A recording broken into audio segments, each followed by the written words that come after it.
I don't control the market. I don't control the inventory. I don't control interest rates. I don't control the election. I don't. Here's what I control. I control my action steps and my execution. That's it. If you want to measure what failure is, that really gets defined based on what we do with the result. Be clear on where you want to go. Come with emerging values of humility, vulnerability, and transparency. Surrender to a process that is proven. Surrender to principles of commitment, consistency, and discipline. Real estate agents, are you looking to acquire clients consistently to grow your business and income for a great lifestyle? Well, this is Dave Fanale, and I'm here to bring you the Real Estate Skill Builder broadcast, Real Estate Talk TGIF, brought to you by Real Estate Skill Builder and the Modern Agent team. Good morning, everybody. Welcome again to Real Estate Talk TGIF. This is episode 308. It's a special episode. And John, I start every episode with the same question, so I'm going to start it with you. When you were on number 60, I told you what the answer was. You probably won't remember, but that's okay. What does TGIF stand for? Thank God it's Friday, but we're on a Saturday. Yeah, you're close. That's why TGIF still works for today, because it's thank God it's Fanale. I knew when I said it, I knew that was coming. Hey, man, thanks again for coming on. You know, everybody has their journeys. Everybody has their trials and tribulations in the real estate business, you know, and they have it in life as well.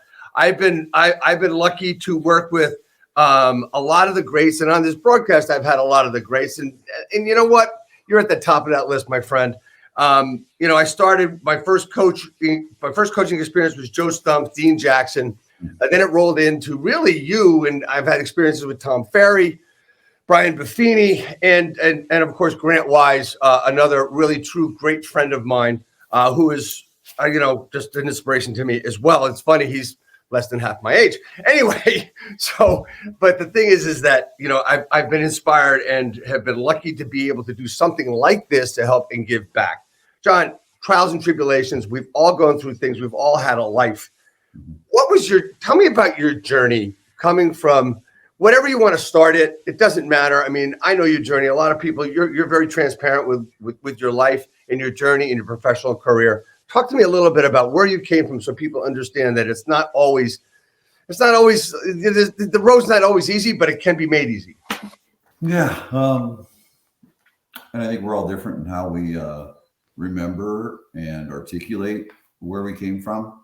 And I just like to not keep things surface. You know, I go to the core of it. I think I grew up always constantly trying to prove myself because of lack of self-worth and lack of self-confidence.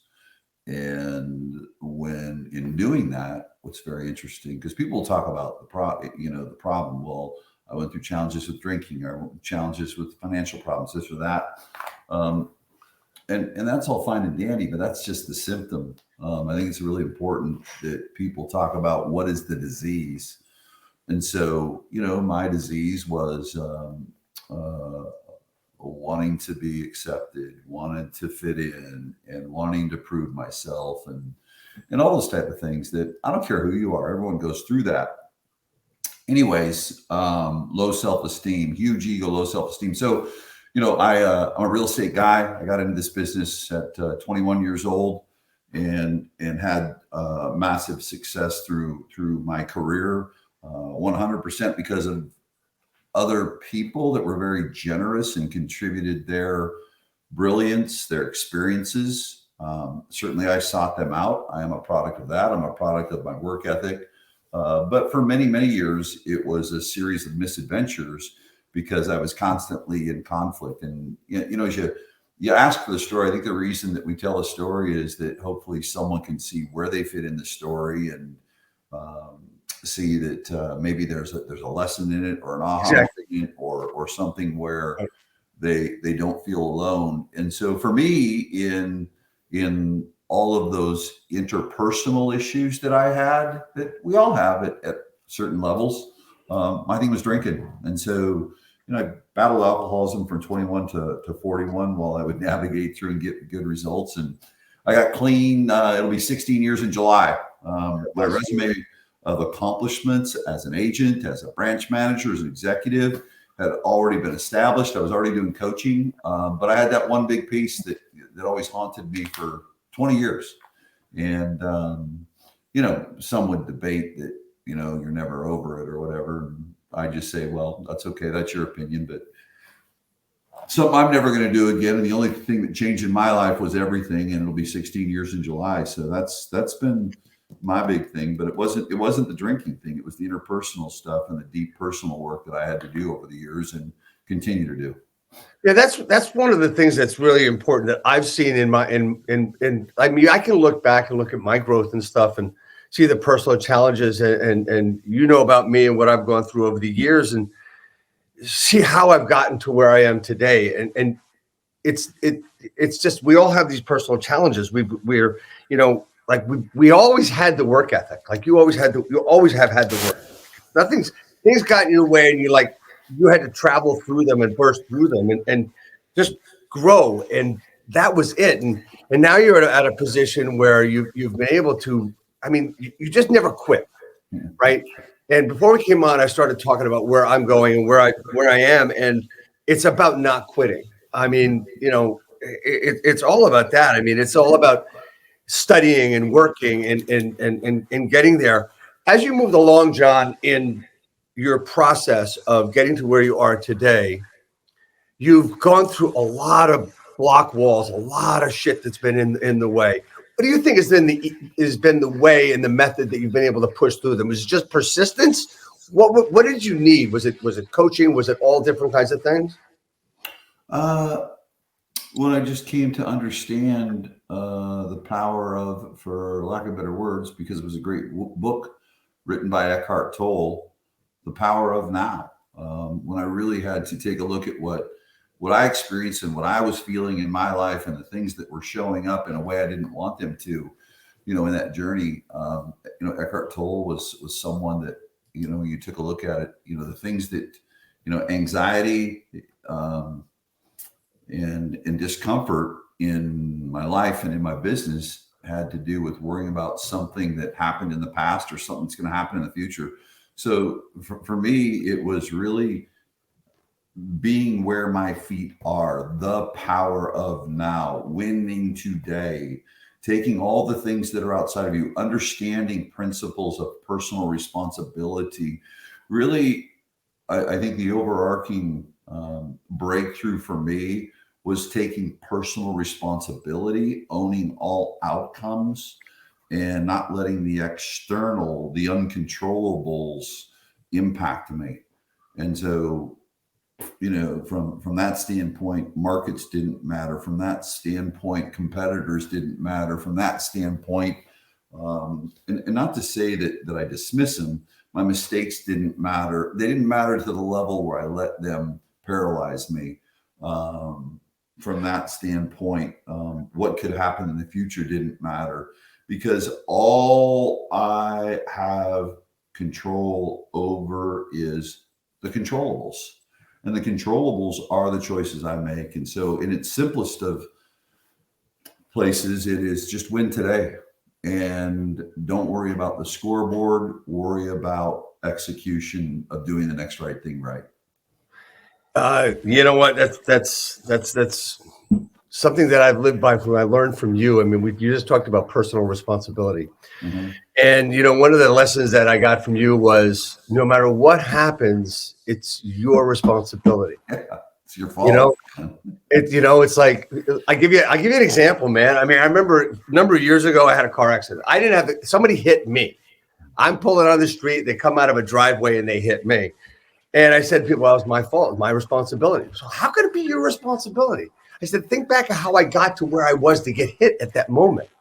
I decided to do something that I shouldn't have done, which cost me 5 minutes. So, and I realized schedule and what I was doing in my plan, I went away from it. So that's one way that I've taken personal responsibility. I mean, that's just a really simple example, but it's so true if you really think about it. You also hit upon getting through everything.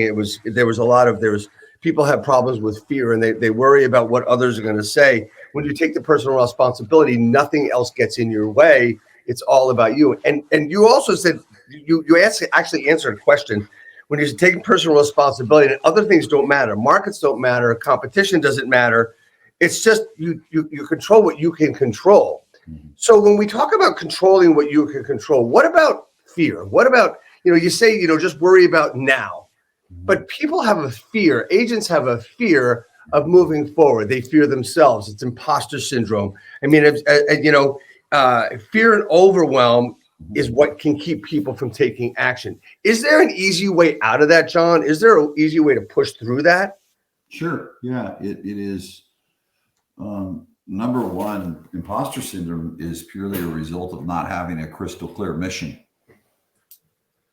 Anyone who tells me they're afraid or imposter syndrome, I'll say, great, tell me your mission. And 9.9 out of 10 people can't give you a mission statement, because a man or a woman on a mission is unstoppable, That's number one. Number two, having guiding principles. And your guiding principles are your North Star. They are law. A principle is really simple.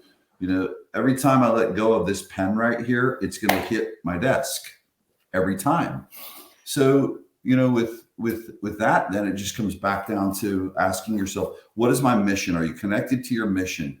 Are you connected to your mission? When you have fear, overwhelm, and doubt, are you connected to your mission? Then the second place that you go to is, what are your principles? And the principles include the controllables versus the uncontrollable. And so it is coming back to, and there's leadership. Like, we can go to a seminar, we can go to an event, you can have a coach. But here's the challenge. Those things are fleeting. Being with myself, being with yourself, that's an every minute thing. And so what does your self-leadership look like? Your self-leadership must be guided by a mission, not just a statement, but something that is internalized, and then principles. And one of those principles is, focusing on the controllables and letting go of the uncontrollables. I don't control the market. I don't control the inventory. I don't control interest rates. I don't control the election. I don't.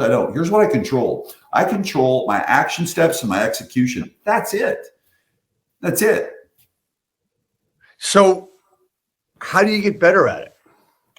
You just commit and you go moment by moment. I don't know that there's a getting better. I think there's a choice. I mean, it's always I don't get to do the work that I get to do because I've perfected it. I probably get to do the work that I get to do, coaching people, consulting, because I'm committed to the craft.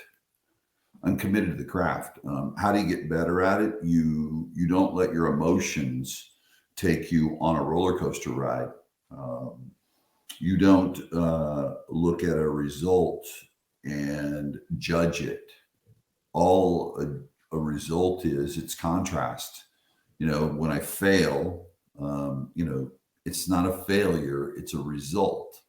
What we do, if you want to measure what failure is, that really gets defined based on what we do with the result. I think it's a failure if you accomplish something at a high level and you don't build on the back of it. I think it's a failure if you get the result that you do not want and take the lessons from it and change. See, the result is just the result. It just is. Don't judge it. If you look at and listen to real closely pro athletes, whether it's basketball players, golfers, what have you, imagine, or baseball. I mean, let's see, you've got to, 30%, 32% lifetime, 31%, you're in the Hall of Fame. I mean, if you're a lifetime 300 batter, Dave, are you going to the Hall of Fame? Probably. Most likely. Most likely. Yeah. Great. So that means you've got to fail 70% of the time. Right. Well, no, that Hall of Fame doesn't, it's a result that they use to go back to the tee, hit the ball off the tee, to go back to the cage, to watch film. And so I think, it's having a mission, having principles, and then constantly going back and revisiting and not judging your results. The goal is the goal is where the learning really begins, So the failure part, it took me so long to get this. and then always worried about this, that, and the other thing. And one of the things, where was it? You cannot judge what you're doing. And you said if you reach a goal, you have to take it. For me, what I look at it is this way: if you reach a goal, what's next? Mhm. Right? What's next? So my example of failure in that result is always wanted to run. My goal when I was running was run a 9-minute mile consistently for 3 miles. Right? Every time I've reached it, it's like after that, I couldn't get close to it again. It wasn't in my body; it was here, because I didn't have another place to go, right? And one of the things, I mean, look, John, I've got notes upon notes with you and stuff that we've spent time together on. But one of the things I read this morning was is focused growth is in the gap. Yeah. Right. What you said. I mean, the amount of goal not realized, Mhm. or to me, along with that is where the goal is. If you're getting there, okay, man, what's next? I always got in trouble years ago when an agent would come and say, I got a listing. I'm so excited. I said, that's fantastic. Let's get it rolling. Where's your next listing coming from? The attitude I had was I had the wrong person in the room, because they say, well, aren't you happy enough that I got a listing? Yeah, I am. But what's next? Let's keep going. I mean, that was my mindset. It always has been, right? Talk to me about the gap and how that can really, really push people forward. Well, I think the most important thing is the first thing to do is acknowledge what you did do. I mean, we're getting into now looking at the gap. Doesn't matter if you judge it personally or if someone judges it, because then what takes over is Maslow's hierarchy of needs and our desire for approval. And so then we just get into this emotional circle of I just want approval. So the first thing is to, when you notice a gap from where you're at to where you want to be, I think some bad advice that's given out there is that the windshield's bigger than the rear view mirror for a reason. Yeah, it is, because it's more important that you obsess and focus on the rear view mirror, because that's where the lessons are. And so it's the ability to, I mean, many times, if you look at that quote cliche Right. about the rear view mirror and the windshield, a lot of it has to do with people don't have the emotional intelligence and emotional maturity to be able to look at a result, not a failure, to look at the result and see where actually there is dark and light in everything. What are the things that you might judge and see that weren't good? They're wonderful, because if you didn't see them and experience them, it wouldn't give you the contrast you need to change. And the flip side of that is maybe your goal was accomplishing 10 of something and you got 3, obsessing over the 3. So when you're looking at the gap of what you did not accomplish, say that it was 10 of something and you got 3, perfect. 7's the gap, but 3 is the accomplishment. Spending time in the accomplishment and unpacking the accomplishment is actually how you then approach the gap. Right. And that's where the growth is. It's where the opportunity is. Yeah, I think one of the biggest mistakes that we make as human beings, and we make as people, we make as real estate agents, is the judgment, which you said earlier, is don't judge the result. Because I look at it this way, right? When I work with agents, I say, it's not a failure and it's not a bad thing. We're going to win or we're going to learn, right? We're going to learn at what didn't work. We're going to build on from that, and we're not going to judge what we're doing. That's where the fear and all that other bullshit comes in, right? So, and one of the things I've learned from this great guy, Jon Cheplak, is, don't be a judge, be a witness, right? Just look at it and say, okay, so what is that telling me? What is that, what I'm calling failure? What does that shit look like to me? What does it mean? And the word you've used really is that really put shit together for me was contrast, right? The contrast between where you want to go, where you didn't go, and what didn't work. I think what didn't work is probably the biggest part of any teacher or coaches or mentors piece to take from there. What do you think about that? Well, yeah, I mean, I think it's valid. I think it. Um, I think that people just really. I mean, here's what I would say. I think people overcomplicate productivity. I think people overcomplicate what it takes to do what you need to do, and I think it's the difference between. Well, if you take a look at, let's come. I like all the cliches because if you really inspect all the cliches and quotes that are thrown around, Right. you start to see. Well, here's what I'd say. I wouldn't say you see the fault in them. I say you see the duality in them. So watch this. That which we resist persists. So that means don't look at the things that didn't turn out. Well, it's going to keep happening over and over and over again. So, for me, it's keeping it. It is keeping it really, really simple. It is, and I'm not saying you just blow things off when you don't get what you want. I think it's inspecting things with an eye for principles, not personality, and seeing what worked, seeing what didn't work, and building your skills or recommitting and going back out and do it again. Is it all about self-evaluation then, in a different light of, rather than beating yourself down, you beat yourself up, Mhm. right? Yeah, yeah, and listen, here's the other thing too. It was great. I was on a podcast with a young lady that she's got a nice little mortgage business that's closed 1.6 billion in a year. That's She's pretty done it good. 5 times, and it's okay. Anger's a good thing. You can use if you can take anger and channel it, right? Pick your spots on when you get pissed off. Because sometimes, I'm going to risk a relationship. I posted about this the other day. I'm going to risk a relationship and piss someone off. Okay. And sometimes you need to piss yourself off or be pissed off so that you can take some action. But, and somebody say, well, then that's judgment if you're angry. Nah, listen, emotion moves people. Logic doesn't move people. Emotion moves people. Right.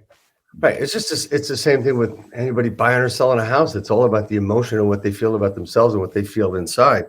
Um, you know, over the years, I mean, look, since I've known you for the years I've seen, one of the things that I can say about you more than I can say about anybody else is the consistency in the message.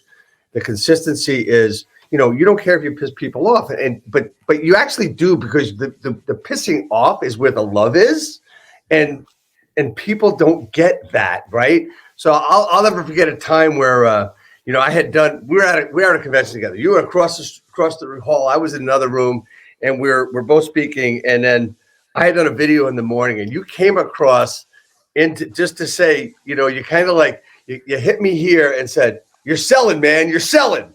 Stop fucking selling." Right? I know you won't remember that, but I remember that really well because there were some other people there. And you walked out of the room and said, "Wow." I said, "He's right. Holy shit, I was right." But that wasn't you. That was like all out of love because of you. And people don't understand that. And accountability is, as you say, the highest form of love. And that's what I say now too, right? So truth be told, John, I do say a lot of things that you say. But that's I say, and Dave, ready? And I'm just a vessel. I didn't invent anything. I'm saying the things that my mentors have passed on to me, and I want people to hear this. Well, this person copied me. I hope they did.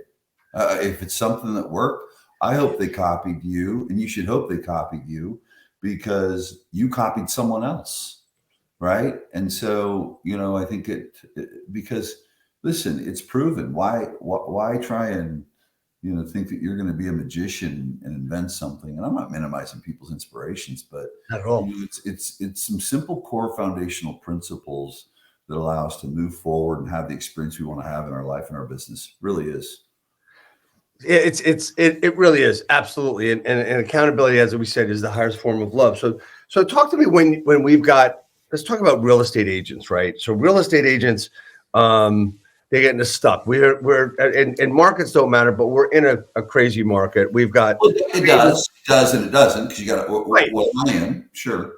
Right. I mean, for mindset and what you have to do, like I am I'm with a group of people now that are, are already done more, almost are tracking to do close to twice as much as we did last year, right? In a team. It's the Align team in Northern New Jersey. And it's just such a blessing to be working with great people.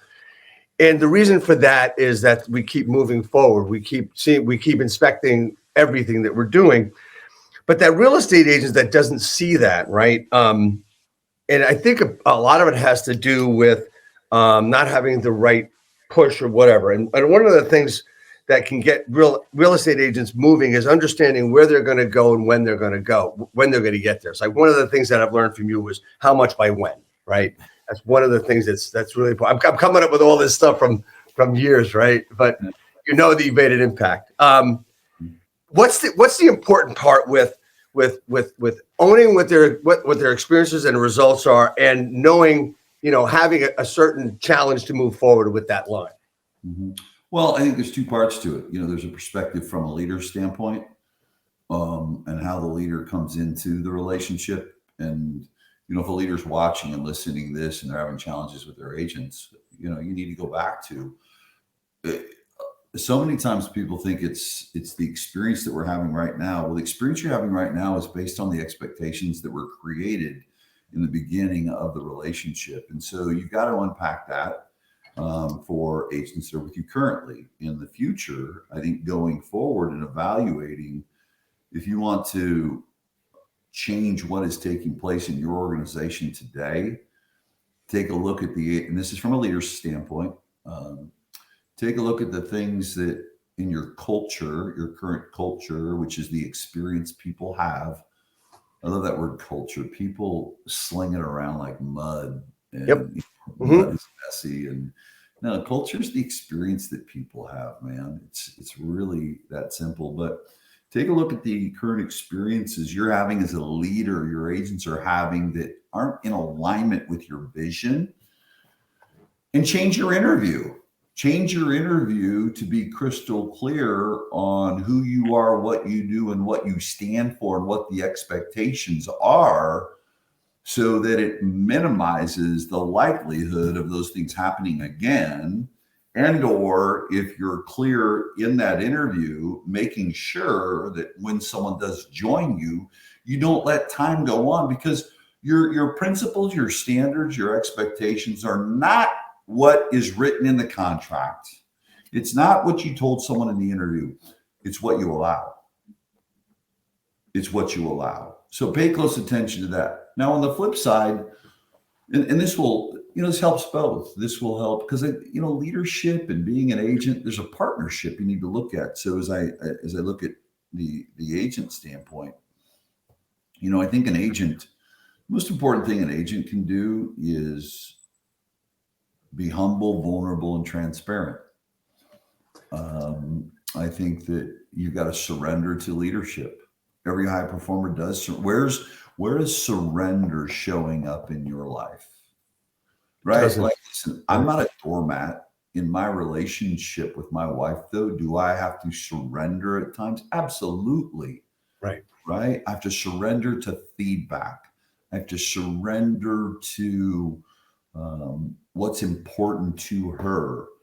I have to surrender to time. And you may seem like, what do you mean? Well, listen, let's just be honest, everyone. We can all say, oh, I'm a great wife, I'm a great dad, I'm a great husband. Listen, there's three most important subjects to a human being, you guys, me, myself, and I. Come on. Right? And it's the same said for an agent. You got to surrender to leadership. And surrendering to leadership looks like this. Number one, you got to be clear on what you want. Number two, you need to know this. It takes fucking hard work. I mean, Yeah. really, if you've been, I'm going to be careful on this. I'll just say it this way. If you've been reprogrammed based on what's happened in the last 4 or 5 years, that you get a whole bunch of something for doing nothing, well, this isn't for you. Real estate isn't for you. But be clear on where you want to go. Come with emerging values of humility, vulnerability, and transparency. surrender to a process that is proven. Surrender to principles of commitment, consistency, and discipline. Notice, folks, because people hear surrender, like, listen, when you step through your power. When you come to surrender, you look at masculine, feminine energy, and men. No, I'm not going to surrender. It is for the men. Put away your man card. If I surrender to a proven process that a leader maps out, if I surrender to the activity a leader suggests that I do, if I surrender to continue to go back and learning, I'm going to win.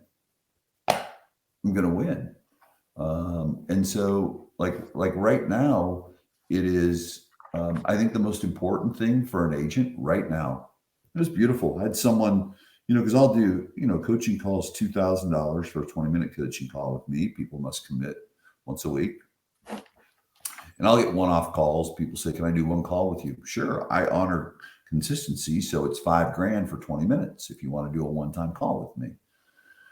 Cool. I want to do it. I said, well, but before you do, I'm not out here, slinging $5,000 calls. It's not what I'm looking for. I mean, I'm here to help people. What's going on? Well, I'm thinking I need to do this, this, and this. I said, listen, I'm going to help you in freaking 30 seconds. Pull your calendar and your CRM out and show me how many days you did not do the minimum required activity and did not document it and the activity that would support the result that you want. Conversation over. And it was the best coaching session, in 30 seconds you can give someone, and it always has been and always will be. So keep it simple, surrender, come with humility, come with vulnerability, come with transparency, be clear on your mission. And I think here's the other one though, David, you watched it, don't give up. It was interesting. I want to read something that just popped up here. Just the irony, I did a post yesterday that was pretty vulnerable, talked about my journey. Yeah. My son jumped in. And he says, I remember living in that little apartment with you in 2014 before everything was on the right track. Although life felt a lot different, interesting part is that the day-to-day routine wasn't much different than it is now. Same mission and same work every day. I guess I'm liking dropping my coasters. It's mine. I guess you're liking it today, right?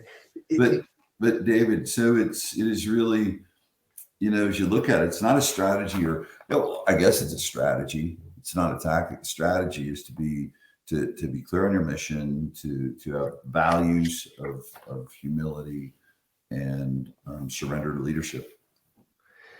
It's funny you talk about that. Your son came into that. I saw that post, and it's a very powerful post about you coming through different things and your son coming in. And I remember,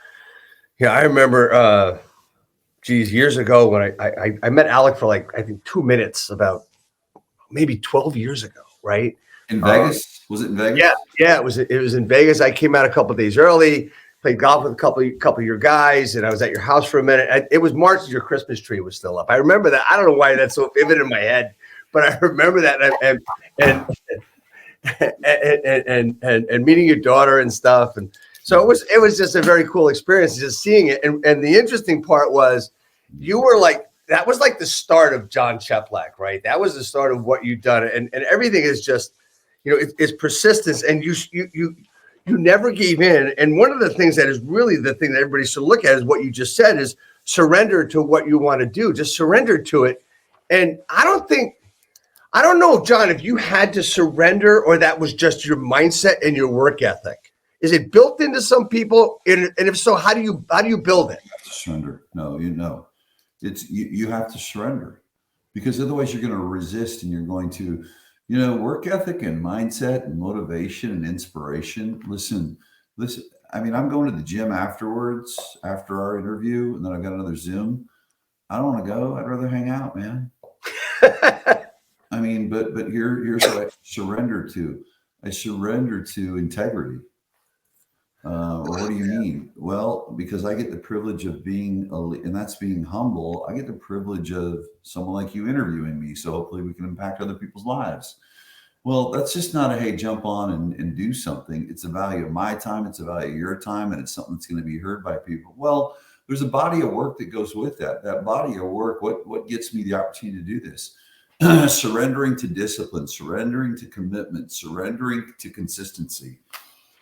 So I don't, and so when you surrender to those things, you have no choice, and making sure that you want to keep your integrity. So then what happens is, because listen, we're all motivated. I was an alcoholic for years. I was motivated to drink.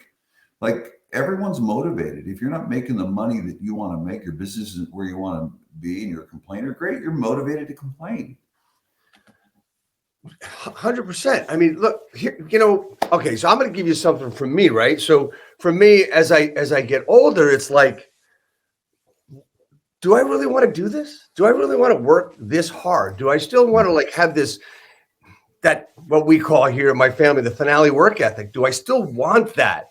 But the thing is that I'm just finally realizing what it's all about and why I do shit and where my work ethic is from and why I do it and how I do it and why I want to do it. I always said, look, you hear this a lot from me, is I want to help people. Well, that was always the one thing that I always wanted to do. And I think the failure that I had to learn from was, why wasn't I able to help more?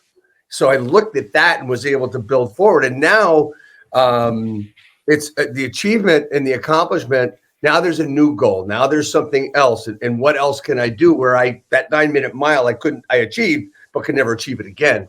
Now I've achieved something and I keep striving and keep moving forward. And I think that's what people really need to look at is, you talked about culture, right? So it's not only the culture of the company they're with, but it's their culture in their head that will move people forward, I believe, because it's moved me forward. Is that putting all that stuff together? It's all from different places. That makes sense, or is there something I'm missing in that? No, it makes total sense. Yep, makes total sense. I think that in passion and vision and mission, and I even threw mission around. I threw it around though with an articulation. It's what we do that serves the greater good. Right. Exactly. And mission is so. I think we all go through that. There's times where I think, okay, cool. I'm just going to chill, right? Because Dave, I think we knew each other when I lived off grid in Hawaii. Out on an organic farm and was just chilling. But I think it's just always checking in with your mission and your vision, but not then just checking in on doing a million different things and testing a million different things. It's digging in and doing what you need to do to make it happen.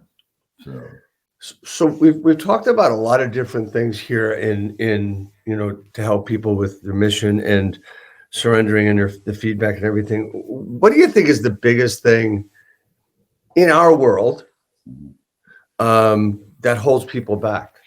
It holds people back from actually, okay, so doing the work and being that although it's not, I don't really believe in it, lazy agent, I don't think they'd know any better. What do you think is the number one thing that holds people back? Truthfully, it's self-doubt.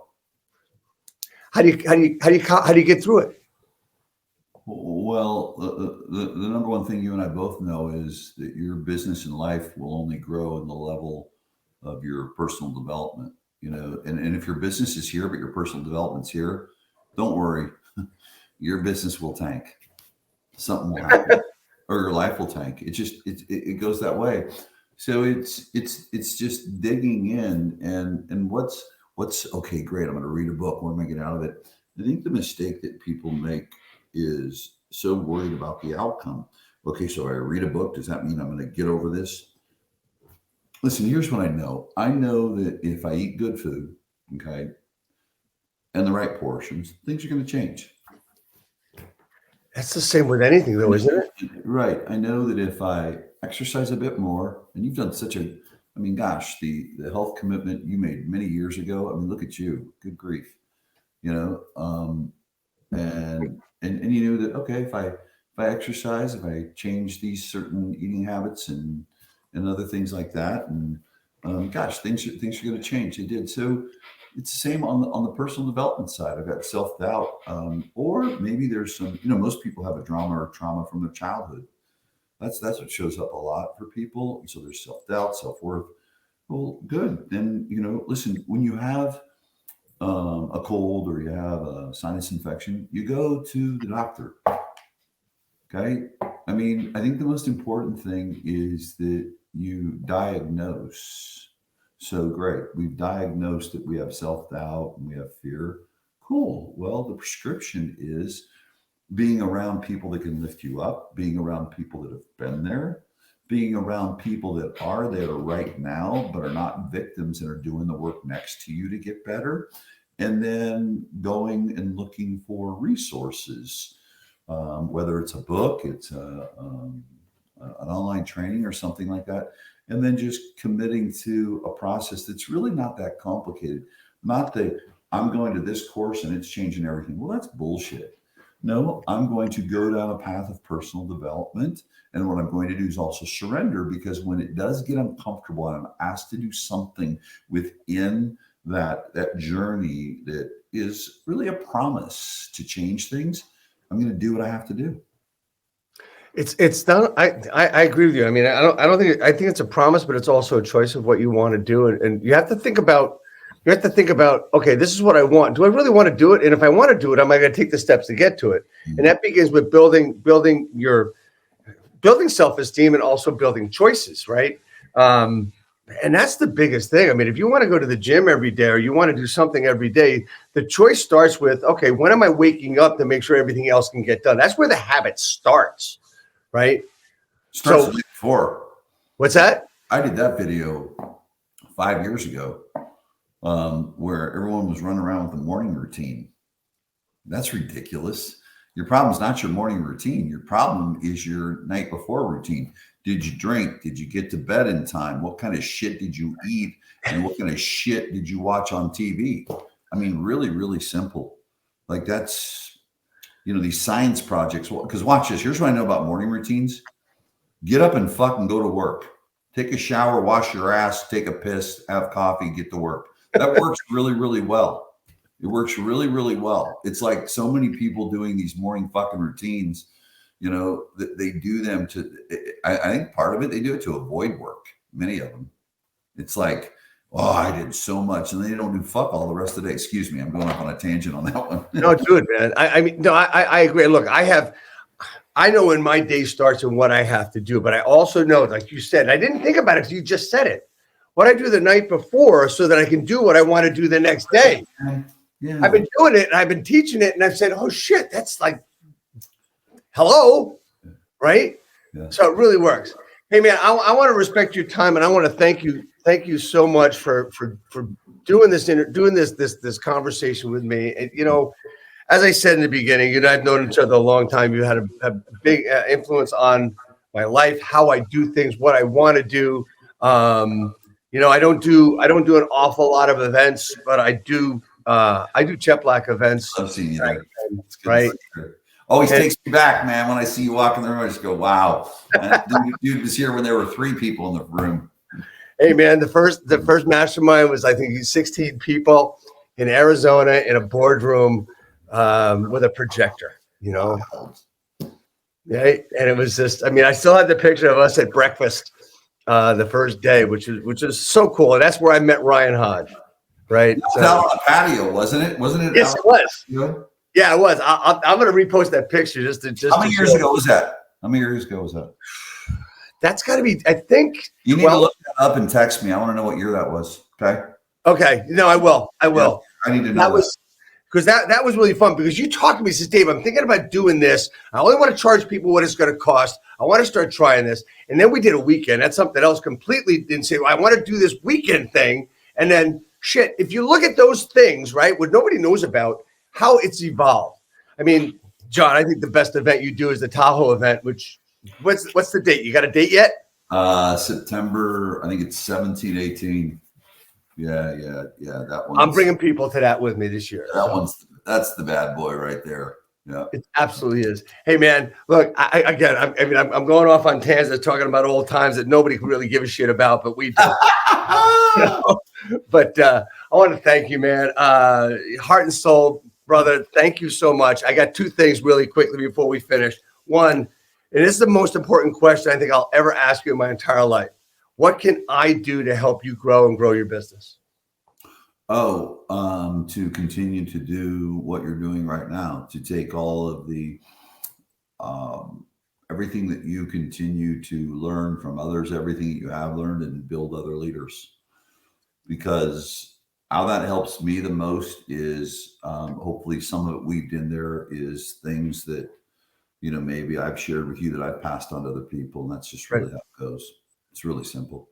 Right. I think one of the important things you said on this broadcast, as well as before with me years and years ago, hey, look, I didn't make up everything I got. I learned it from others. I copied it from others. And I remember, I'm going to say this too. I mean, someone called me a Cheplak Jr. once about 10, 12 years ago. And I said, thank you. So, you know, so that kind of shit goes on. But anyway, Jon, last but not least, of course, you know, last time was a red and black one.